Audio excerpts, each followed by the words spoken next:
Friends, आज का ये जो अपडेट है इसमें एमपी ग्रुप 5 एग्ज़ाम सभी पोस्ट के लिए जनरल क्वेश्चंस डिस्कस करने वाले हैं। सभी पोस्ट के लिए 25 सवाल कॉमन आप लोगों के यहाँ पर रहेंगे, चाहे एएनएम कैंडिडेट्स हो, चाहे स्टाफ नर्स कैंडिडेट हो, चाहे लैब टेक्नीशियन कैंडिडेट हो, चाहे फार्मासिस्ट कैंडिडेट हो, चाहे ड्रेसर कैंडिडेट हो, चाहे यहाँ पर रेडियोग्राफर, एक्सरे टेक्नीशियन, चाहे यहाँ पे कोई और अदर यहाँ पे पोस्ट हो, सभी के लिए ये 25 सवाल कॉमन यहाँ पे रहने वाले हैं। और ये 25 सवाल दोस्तों इंग्लिश के पार्ट से, हिंदी के पार्ट से, मैथ्स के पार्ट से, साइंस के पार्ट से और जीके और रीजनिंग, इन सभी 6 तरीके के पार्ट से जो है आपके सवाल यहाँ पे कवर किए जाएंगे। और आज के इस अपडेट में हम लोग इन्हीं क्वेश्चंस की प्रैक्टिस करने वाले हैं। अब बताना चाहता हूँ, यह पार्ट नंबर 3 है। इससे पहले 2 पार्ट ऑलरेडी आ चुके हैं। इसी वीडियो के नीचे जाना, डिस्क्रिप्शन बॉक्स में दोनों पार्ट्स की लिंक आपको मिल जाएगी। यदि आप लोग एग्ज़ाम में शामिल हो रहे हैं तो ये सभी पार्ट्स आप लोग एक बार देखकर ज़रूर जाना, काफ़ी हेल्प आपको एग्ज़ाम के लिए इसमें मिल जाएगी। तो चलिए, बिल्कुल भी हम लोग यहाँ पर टाइम वेस्ट नहीं करते हैं, सीधे से बढ़ते हैं आज के सवालों की ओर। तो आज का जो पहला सवाल है ये साइंस का यहाँ पे रहने वाला है। सवाल आप लोगों से पूछा जा रहा, the light from the sun takes about dash to reach the earth after it has been emitted from the sun's surface. तो जो सूर्य की जो सतह मीन्स सूरज की जो सरफेस है, सन की जो सरफेस है, आपको यहाँ पे इसमें पूछा जा रहा कि कितना टाइम यहाँ पे लगता है कि प्रकाश यहाँ पे पहुँच जाए अर्थ की सरफेस पर। मीन्स टाइम आप लोगों से यहाँ पे पूछा जा रहा कि जो सन से जो लाइट रेज यहाँ पे जो इमिट होती है, जो निकलती है सूर्य की किरण, धरती की सतह पर कितने टाइम में यहाँ पे पहुँच जाती है। तो दोस्तों देखिए, ऑप्शंस दे दिए गए, 13 मिनट, 6 मिनट, 8 मिनट, 4 मिनट। तो दोस्तों देखिए, इसका जो राइट आंसर है 8 मिनट रहेगा। 8 मिनट के अंदर अंदर जो है सूर्य से धरती तक जो है लाइट की जो किरण है वो वहाँ पे पहुँच जाती है। और 8 मिनट ये आप लोगों को इसको याद रखना है। आगे के सवाल की ओर हम लोग यहाँ पे बढ़ जाते हैं। आगे का जो सवाल है इसमें आप लोगों से पूछ लिया गया, the chemical used as a fixer in photography. तो जो केमिकल जो एक तरीके का फिक्सर की तरह यूज़ होता है फोटोग्राफी में, वो कौन सा केमिकल होता है। Ammonium sulphate, sodium thiosulphate, sodium chloride, bromine. तो दोस्तों देखिए, इसका जो राइट आंसर है सोडियम थायोसल्फेट यहाँ पर रहेगा। ये एक तरीके का फिक्सर है जो कि केमिकल है और ये फोटोग्राफी में इस्तेमाल होता है। तो सोडियम थायोसल्फेट, इस केमिकल के नेम को आप लोग यहाँ पे याद ज़रूर रखें। इसके बाद अगला सवाल है, लिखा है AXRO जो है EATP इससे संबंधित है और हमें बताना है LUJI। तो इसका संबंध जो है इन 4 ऑप्शन में से कौन से रहेगा। कैसे आप लोग उसको यहाँ पे सॉल्व करेंगे। तो देखिए, आप लोगों को यहाँ पे इसका लॉजिक फाइंड आउट करना है।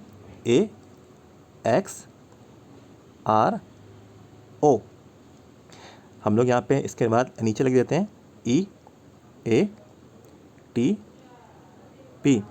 हमको किसका यहाँ पे फाइंड आउट करना है, LUJI का, LUJI। तो देखिए कैसे करेंगे हम लोग उसको फाइंड आउट। तो ए से ई आने में कितने अल्फ़ाबेट्स लग रहे हैं। ए के बाद आता है बी, बी के बाद आता है सी, सी के बाद आता है डी, फिर आता है ई। तो ये हमारा यहाँ पे 3 डिफरेंस हुए, मीन्स 3 यहाँ पे अल्फ़ाबेट्स का डिफरेंस आया। इसके बाद देखिए एक्स से ए आने में कितना यहाँ पे अल्फ़ाबेट्स यहाँ पे डिफरेंस है। तो एक्स के बाद आता है वाई, वाई के बाद आता है जेड और जेड के बाद आता है ए। तो 2 का डिफरेंस आया इसमें। इसके बाद देखिए आर से टी में, तो आर से टी में आने में क्या, सिर्फ एक ही RST, तो एक का यहाँ पे डिफरेंस आ गया। और ओ से पी आने में यहाँ पे किसी भी तरीके का डिफरेंस नहीं है और यहाँ पे कोई भी डिफरेंस नहीं रहेगा। वही लॉजिक हम लोग इसमें यहाँ पे फाइंड आउट कर लेते हैं। यहाँ पे 3 का डिफरेंस आ रहा था, तो LMNO, फिर आ गया यहाँ पर P। इसके बाद सेकेंड नंबर पर क्या है, 2 डिफरेंस आ रहे थे, तो U के बाद क्या आता है VW, फिर आता है X। इसके बाद यहाँ पे देखिए सिर्फ एक डिफरेंस आ रहा था, तो IJK, फिर आ गया हमारा L और लास्ट में बचता है हमारा कोई भी डिफरेंस नहीं आएगा, जैसे कि हमने इसमें भी देखा था। तो इसमें भी यहाँ पे कोई डिफरेंस नहीं है, तो I के बाद आता है J। तो देखिए PXLJ, तो ऑप्शन ए सही विकल्प ये होगा। तो बहुत ही आसान सा ये सवाल था। आगे के सवाल की ओर बढ़ जाते हैं। तो आगे का जो सवाल है देखिए, इसमें आप लोगों को वैल्यू फाइंड आउट आप लोगों को करनी है। तो देखिए, कुछ आपको यहाँ पे सवाल दिया गया है, आपको इसकी वैल्यू आपको ये फाइंड आउट करनी है। क्वेश्चन मार्क की जगह क्या यहाँ पे फिल किया जाएगा। तो कैसे करेंगे, तो देखिए यहाँ पे प्लस का मतलब मल्टीप्लाई है, तो मैंने यहाँ पे लिख दिया प्लस का मतलब जो है ये क्या है, मल्टीप्लाई है। इसके बाद लिखा है माइनस इज़ प्लस, तो माइनस का मतलब क्या है, ये प्लस से संबंधित है, इंटरचेंज हमको यहाँ पे करना होगा। इसके बाद देखिए मल्टीप्लाई इज़ डिवाइड, तो मल्टीप्लाई जो है दोस्तों ये डिवाइड को इससे हमें यहाँ पे चेंज करना है, और डिवाइड जो है वो है माइनस से संबंधित। तो डिवाइड जो है इसका मतलब क्या है, ये माइनस से यहाँ पे संबंधित रहेगा। तो यहाँ पे हम लोग इसमें जो साइंस दिए गए हैं हम लोग उसको यहाँ पे चेंज कर देते हैं जो यहाँ पे लिखा हुआ है। तो वैल्यूज़ में यहाँ पे उतार देता हूँ, 21, 8, 2, 12, 3, ठीक है।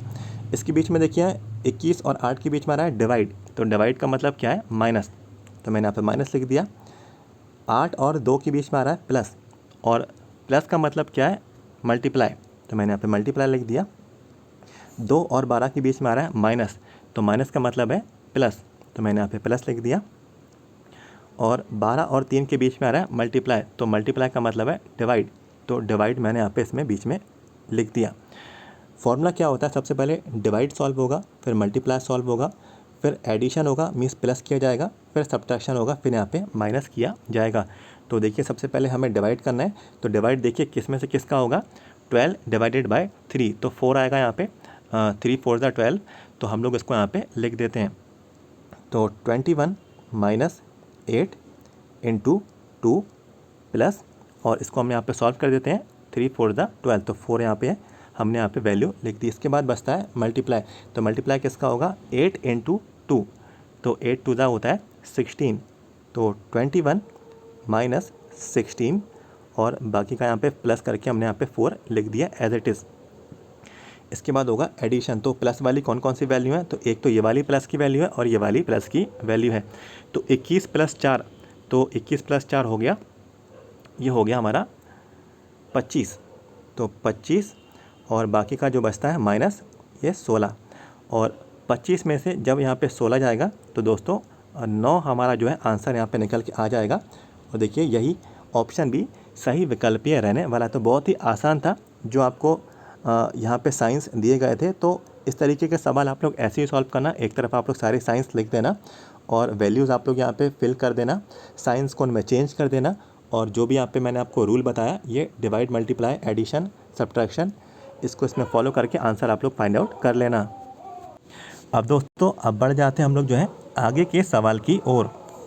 तो आगे का सवाल आप लोग यहाँ पे अपनी स्क्रीन पे देख सकते हैं, कुछ काफ़ी डिफरेंट है और देखने में काफ़ी आपको यहाँ पे कठिन लग रहा है, लेकिन देखिए ये काफ़ी कठिन सवाल नहीं है, बहुत ही आसान सा सवाल है, चुटकियों में सॉल्व करने वाला ये सवाल यहाँ पे रहेगा। और इस तरीके के सवालों को आपको छोड़ना नहीं है, सीधे सीधे नंबर इसमें आप लोगों को मिलते हैं, थोड़ा ही दिमाग इसमें आपको लगाना है, आंसर बड़े आराम से इसमें आपको मिल जाएगा। तो पहले मैं आपको बताऊँगा क्या इसमें फाइंड आउट करना है, और फिर मैं आपको बताऊँगा कि इस बॉक्स में जो आपको यहाँ पे फिगर दिया जा रहा है, ये फिगर में क्या क्या चीज़ें इसमें आपको दी गई। तो देखिए सबसे पहले हम लोग ये फाइंड आउट कर लेते हैं कि हमें इसमें क्या वैल्यू फाइंड आउट करनी है। तो लिखा है दी गई आकृति में कौन सी संख्या में कितने मोबाइल ना तो नोकिया है और ना ही सोनी को दर्शाते हैं। तो सबसे पहले हमको यहाँ पे मालूम चल गया कि हमें मोबाइल की वैल्यू निकालनी है, तो मोबाइल की वैल्यू हमें यहाँ पे निकालनी है, मोबाइल यहाँ पे लिखा है। तो देखिए मोबाइल को क्या यहाँ पे दर्शा रहा है, ट्रायंगल, इसको मैं थोड़ा अच्छे से यहाँ पे कर देता हूँ। तो ये वाला जो ट्रायंगल है ये दोस्तों मोबाइल की वैल्यू को दर्शा रहा है, तो आंसर हमारा इसी ट्रायंगल के अंदर ही अंदर यहाँ पे रहेगा। अब आगे का जो है ना तो नोकिया है, तो नोकिया का नहीं होना चाहिए, और ना ही वो सोनी कंपनी का होना चाहिए। तो नोकिया वाला देखिए कौन सा है, यहाँ पे देखिए नोकिया के दिए, तो ये नोकिया है, तो नोकिया के नहीं होना चाहिए। और सोनी, तो सोनी के देखिए यहाँ दिए, तो सोनी के लिए देखिए ये वाला बॉक्स है, ये पूरा एक बॉक्स है, तो ये सोनी, तो इसका भी नहीं होना चाहिए। तो इसका भी नहीं हो, इसका भी नहीं हो, तो यहाँ पे देखिए कौन सा बचता है, सिर्फ ये वाला पोर्शन ही बचता है, सिर्फ ये वाला पोर्शन बच रहा है, और यही देखिए मोबाइल है।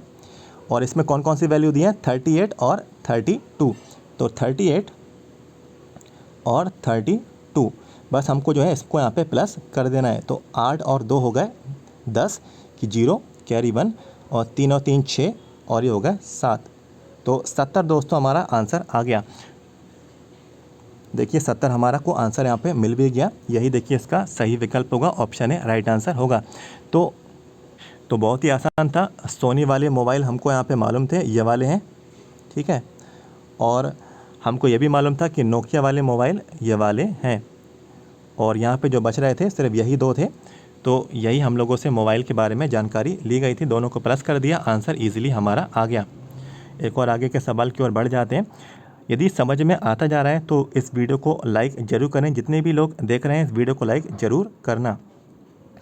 आगे का जो सवाल है, आप लोगों से पूछा गया उन संख्याओं को समूह का चयन करें जो निम्नलिखित संख्याओं के समूहों के समान है। तो यहाँ पे देखिए एक वैल्यू आपको दी गई है और ऐसी वैल्यू जो है आप लोगों को इसमें आप लोगों को दे दी गई है। सेम टू सेम ऐसे ही एक्सप्रेशन दिया गया है। तो इसको मैं आपको यहाँ पे सॉल्व करके यहाँ पे बता देता हूँ। देखिए 5 और ये है 36 और ये हो गया 343। तो ये तो देखिए 5 का 5 ही है और ये जो है क्या है 6 का स्क्वायर है, 6 का स्क्वायर है। और ये क्या है, ये हो गया 7 का क्यूब। तो 7 7 ज़ा 49 और 49 इंटू 7 तो 343 ये होता है। तो ऐसे ही देखिए एक सवाल जो है आप लोगों को इन ऑप्शंस में आपको दिया गया है। एक ना एक एक्सप्रेशन यहाँ पे ऐसा है कि जो है यही पैटर्न यहाँ पे फॉलो करेगा। पहले कोई भी पावर नहीं है, फिर सेकंड पावर है, मीन्स 2 पावर का है, और यहाँ पे 3 पावर का यहाँ पे रहेगा। तो कौन कौन से हैं, तो देखिए मैं आपको यहाँ पे बता देता हूँ। तो देखिए ऑप्शन जो सी है 4, 25 और 216। तो 4 जो है तो 4 का 4 हम लोग यहाँ पे ऐसे कैसे यहाँ पे लिख देते हैं। 5 जो है ये दोस्तों 5 का स्क्वायर है। और जो 216 जो है तो ये 6 का क्यूब है। 6 6 ज़ा 36, 36 इंटू 6 216। तो सिमिलर हम लोगों से यहाँ पे पूछा गया था, समान हम लोगों से यहाँ पे पूछा गया था। तो यही जो है ऑप्शन सी हमारा राइट आंसर होगा। तो ये भी देखिए कितना आसान था, सिर्फ लॉजिक आप लोगों को जो है इसमें यहाँ पे फाइंड आउट करना था। जितनी भी सवाल है मैंने यहाँ पे इसमें जो कवर किए हैं ये MP ग्रुप 5 नवंबर 2022 की परीक्षा में पूछे गए हैं। और जितने भी पार्ट्स मैंने कवर किए हैं आप लोग उनको ज़रूर देखना। रीजनिंग के सवाल जो है ईजिली आप लोगों के कवर हो जाएंगे और मैथ के सवाल भी आप लोगों के यहाँ पे कवर हो जाएंगे। और हिंदी, इंग्लिश, बाकी के जितने भी सेक्शंस हैं उनमें आपको आइडिया लग जाएगा कि किस तरीके के सवाल जो है बार बार यहाँ पे पूछे जा रहे हैं। तो ये वाला सवाल भी आप लोगों को समझ में आ गया होगा, ऐसी मेरी यहाँ पे उम्मीद है। अब यहाँ पे एक इंग्लिश का सवाल भी है। देखिए इंग्लिश का सवाल है, आप लोगों को यहाँ पे कुछ लाइन्स दी गई हैं जिसमें आपको पहली लाइन सेट करके आपको यहाँ पे दी जा रही है। आपको बताना है कि बाकी की 3 लाइनों का क्रम क्या रहेगा, जिससे कि ये एक तरीके का मीनिंगफुल एक पैराग्राफ यहाँ पे बन जाए, सही तरीके से मीनिंगफुल यहाँ पे पैराग्राफ बन जाए। तो देखिए क्या सवाल है, प्रोफेसर जॉली ऑफ डलबिन। तो कोई प्रोफेसर जॉली हैं डलबिन के, और यहाँ पे बोला है has put forward a very, इसके बाद लिखा है interesting theory but one which. तो यहाँ पे देखिए कोई प्रोफेसर है, आपको इससे आइडिया लग गया होगा कि इनकी यहाँ पे कोई ना कोई एक इंटरेस्टिंग सी थ्योरी है। तो इससे आप लोगों को कुछ ना कुछ यहाँ पे सेंस यहाँ पे लग रहा होगा। और देखा है सम जियोलॉजिस्ट डू नॉट एक्सेप्ट। तो ये भी आपको मालूम चल रहा होगा कि ये जो प्रोफेसर हैं जियोलॉजिस्ट से संबंधित यहाँ पे रहने वाले हैं और इनकी कुछ ना कुछ यहाँ पे थ्योरी से संबंधित बात यहाँ पे की जा रही है। तो दोस्तों देखिए कैसे सॉल्व करना है। देखिए प्रोफेसर जॉली ऑफ डलबिन, तो ये तो है आप लोगों को उन्हीं की तरफ से सेट करके दिया गया है। इसके बाद की लाइन क्या होगी, तो इनके द्वारा क्या है एक थ्योरी दी गई है। तो इस थ्योरी को डिफाइन करने के लिए यहाँ पे एक लाइन आनी चाहिए, has put a forward a very interesting theory. तो इंटरेस्टिंग के पहले आप लोग को मालूम भी है वेरी इंटरेस्टिंग, हम लोग बोलते हैं ना एक सेंस हम लोग यहाँ पे लगाते हैं वेरी इंटरेस्टिंग स्टोरी। तो आप लोगों को देखिए इससे मालूम चल गया होगा कि अगर इंटरेस्टिंग वाला हमको यहाँ पे पहले नंबर पे ले आते हैं तो इसको आने के लिए हमको एक पहले से ही एक वर्ड यहाँ पे चाहिए, और पहला जो वर्ड है इसके पहले वेरी। तो हमको ये आइडिया से लग गया कि पी वाली लाइन जो है सबसे पहले नंबर पे आएगी। तो आप लोग जो है इनको कुछ इसी तरीके से सॉल्व करेंगे। आप लोग सबसे पहली लाइन का पहला वर्ड और आखिरी के लाइंस का आखिरी वर्ड को ज़रूर रिलेट करिएगा जब कभी भी इस तरीके के सवाल आपको आपकी परीक्षा में देखने को मिले। इसके बाद लिखा है has put a very interesting theory but one of which some geologists do not accept. तो ये जो है आर हम लोग का यहाँ पे लास्ट वाली लाइन यहाँ पे आ जाएगी। तो बेसिकली जो पैराग्राफ आपको दिया गया था इसमें कुछ भी करने की ज़रूरत नहीं थी, क्रम में ही आपको दिया गया था। लेकिन कभी कभार जो है ये वाली लाइन पहले नंबर पे लिख देते हैं, ये वाली लाइन तीसरे नंबर पे लिख देते हैं।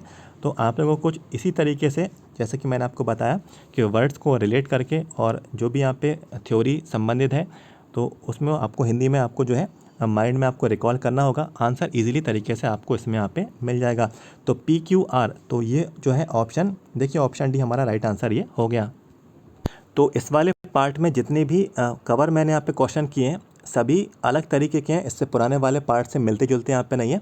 यह पार्ट नंबर 3 था, इससे पहले 2 पार्ट ऑलरेडी आ चुके हैं। वीडियो के नीचे जाना, डिस्क्रिप्शन बॉक्स में दोनों पार्ट्स आप लोग ज़रूर देखना यदि आप लोग MP ग्रुप 5 के एग्ज़ाम में आगे शामिल होने वाले हैं। और प्रीवियस पेपर्स जितने भी कैंडिडेट्स को चाहिए MP ग्रुप 5 के, तो दोस्तों MP ग्रुप 5 के सभी पोस्ट के लगभग मेरे पास यहाँ पे प्रीवियस पेपर्स अवेलेबल हैं। Staff nurses, lab technicians, pharmacist, dresser, radiographer, x ray technician और OT टेक्नीशियन, तो ये सभी पोस्ट के लिए मेरे पास प्रीवियस पेपर्स अवेलेबल हैं। चार्जेस जो है एप्लीकेबल रहेंगे, चार्ज जैसे आप लोग पे कर देंगे आप लोगों को व्हाट्सएप पे ही पेपर्स मिल जाएंगे। चैनल का व्हाट्सएप नंबर दे देता हूँ 7415543659। चैनल का व्हाट्सएप नंबर मैंने आपको दे दिया, तो व्हाट्सएप पे आप लोग मैसेज कर दीजिए। सारी डिटेल्स आपको प्रीवियस पेपर्स की आपको प्रोवाइड कर दी जाएगी और काफ़ी हेल्प आपको आपके पेपर से ज़रूर मिलती है। एग्ज़ाम का पैटर्न, एग्ज़ाम का टॉपिक्स, एग्ज़ाम का डिफ़िकल्टी लेवल, ये सारी जानकारी आप लोगों को प्रीवियस पेपर से इजीली आपको देखने को मिल जाती हैं जो अभी रिसेंटली एग्ज़ाम कंडक्ट कराए गए हैं। तो व्हाट्सएप नंबर मैंने आपको दे दिया, व्हाट्सएप पे आप लोग मैसेज कर सकते हैं। और ये वीडियो कैसा लगा, चाहे तो वीडियो को लाइक ज़रूर करें और लाइक ज़रूर करिएगा, इस मेहनत को लाइक ज़रूर करें, काफ़ी मेहनत लगती है ये सब आपको यहाँ पे प्रोवाइड कराने में। और सब्सक्राइब भी कर लें, यदि आप लोग आगे बोलते हैं कि आगे के पार्ट्स आपको यहाँ पे चाहिए तो आप लोग कमेंट बॉक्स में ज़रूर बताना। सब्सक्राइब कर लें, वीडियो के नीचे जाएँ, सब्सक्राइब के रेड बटन को क्लिक करें, हर अपडेट इसी तरीके से आगे भी पाते रहें। Thank you so much.